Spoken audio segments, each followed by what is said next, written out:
Welcome back to part 2 of Bonesy's story time today with the Bugalugs Bum Thief. Skeeter Anderson, you might remember, was doing some detective work, and he ruled out the aliens and the hole blocking up the ozone layer, but he's decided, rather cleverly, that if anyone still has a bum, then they might be suspicious. So he's just about to start to be going on a bit of an investigation. So, next section. So Skeeter wired on a pair of running shorts and began to investigate. At the bakery, Hairy Hands was sweeping up, looking sad. "Oh, no one wants buns today, Skeet," said Hands. "Not that I can blame them. No doughnuts either. Nothing suspicious here."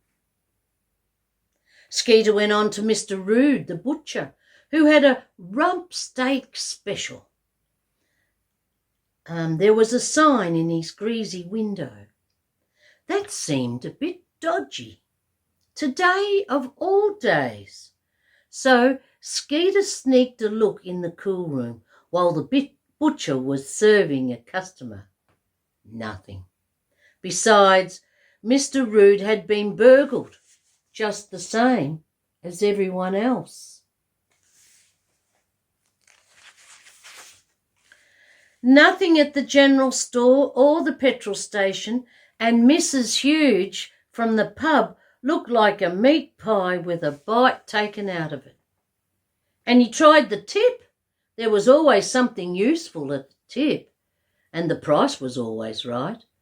But no second-hand backsides here today.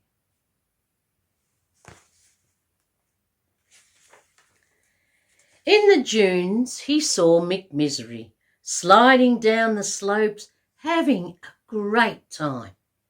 Skeeter kept out of sight.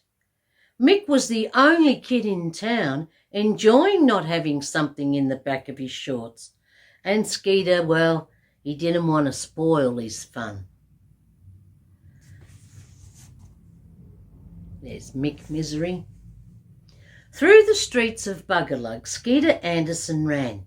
Dogs snapped at him, but missed by a margin. There was nothing suspicious at all, though the number missing must be about 400 or more by now, he figured.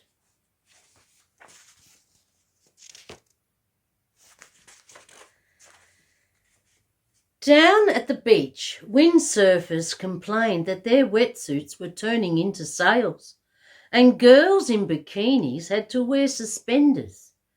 The seagulls laughed cruelly. Skeeter looked at them hard and long, but they didn't look fat enough to be the culprits. Fishermen stood around looking miserable.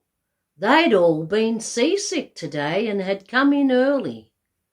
As any good fisherman will tell you, bums equals balance.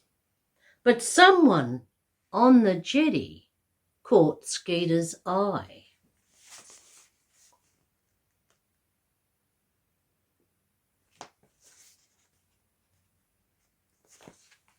Why did he catch his eye? A fisherman, big and gruff-looking, with tattoos on his arms and a belly under his singlet like a beer barrel, walked right past, and Skeeter's hair stood on end. Aha! Follow that bum.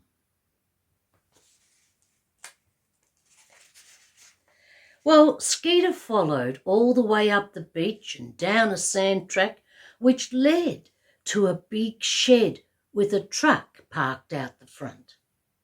There was the smell of oil, stinky fish and rotten crays, but also a strange pink smell he couldn't quite name. The man slid the shed door open and went in. All the big, black, greasy blowflies that had been sticking to the door suddenly pounced on Skeeter, who was trying to hide behind the truck. Slowly, Skeeter crept forward until he reached the door and put his eye to a crack.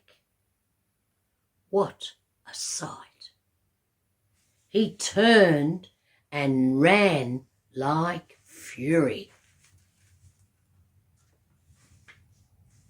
Constable Comer was asleep as usual when Skeeter came busting into the police station, but he woke quickly. "Strike me pink," said the constable. "Someone's stolen me." "Everyone's," said Skeeter. "Follow me." They pounded off to the shed, though not very quickly because Constable Comer kept losing his pants and handcuffs and just about everything else on the way. People noticed them. It wasn't often they saw the policeman running anywhere, so they followed, and soon the whole town was on their trail.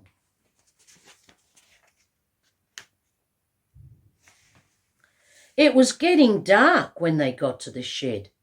Skeeter, Constable Comer, and the whole population of Bugalugs. There was a light on inside. Skeeter pulled the door open and everyone roared.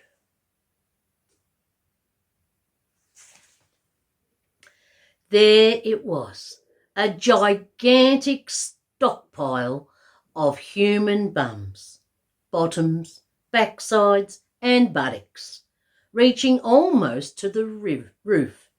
496 units, all still in good condition, though some in better shape than others.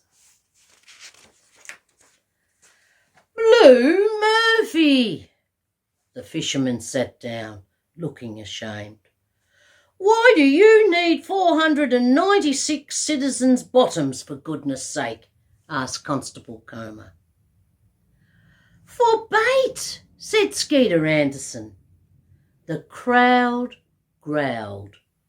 Constable Comer put the handcuffs on Blue Murphy and lost his pants yet again. "Righto, everyone can come inside and claim their own property."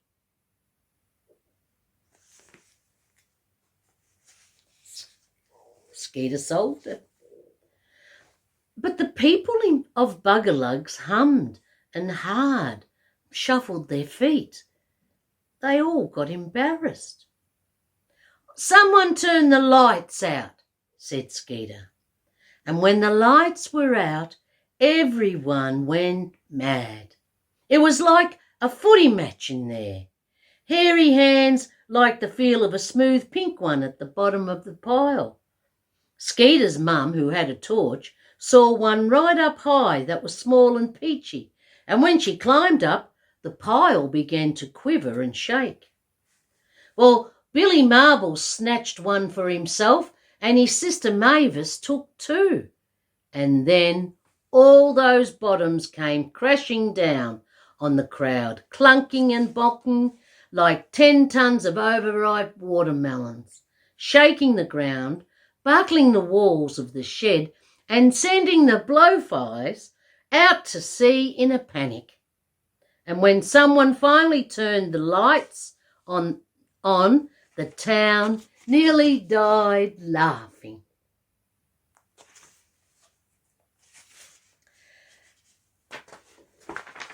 After that night, Bugalugs got back to normal.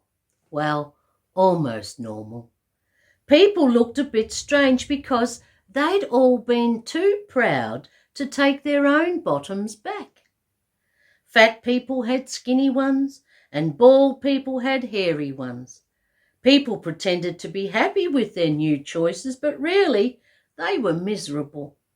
It was uncomfortable, unhygienic, and altogether unsavoury, like wearing someone else's false teeth. So next Saturday, Skeeter organised a swap meet in the town hall, and everyone got their own back.